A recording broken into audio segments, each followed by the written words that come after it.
ఓం నమ శివాయ. ఈ రోజున సోమవారము, భాద్రపద శుద్ధ నవమి. ఈరోజు భాగవతం ఆవిర్భవించిన రోజు. అలాగే భాగవత సప్తాహం కూడా ఈరోజు నుంచి ప్రారంభిస్తారు. శివునికి అత్యంత ముఖ్యమైన రోజు.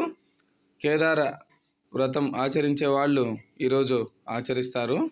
అలాగే దుర్గాదేవి పూజకు కూడా ముఖ్యమైన రోజు. కాబట్టి ఈ మాసమంతా కూడా గణేష పురాణాన్ని ప్రతిరోజు కూడా ఒక్కొక్క భాగాన్ని పురాణ శ్రవణం డివోషనల్ ఛానల్లో ఉంచడం జరిగింది. ఈ రోజున మూడవ అధ్యాయాన్ని పురాణ శ్రవణం ఛానల్లో ఉంచాను. దయచేసి ప్రతి ఒక్కరూ చూడండి. ప్రతి ఒక్కరూ కూడా దయచేసి పురాణ శ్రవణం డివోషనల్ ఛానల్ను సబ్స్క్రైబ్ చేయండి. ఈ రోజంతా కూడా మనము ఓం నమ శివాయ అనే పంచాక్షరి మంత్రాన్ని జపిస్తూ మననం చేసుకుంటుంటే మనకు మానసిక ప్రశాంతత, ఆధ్యాత్మికంగా కూడా మనకు ప్రశాంతంగా ఉండగలుగుతాం. కాబట్టి ఈ రోజంతా కూడా శివనామ స్మరణ చాలా మంచిది. ఓం నమ శివాయ.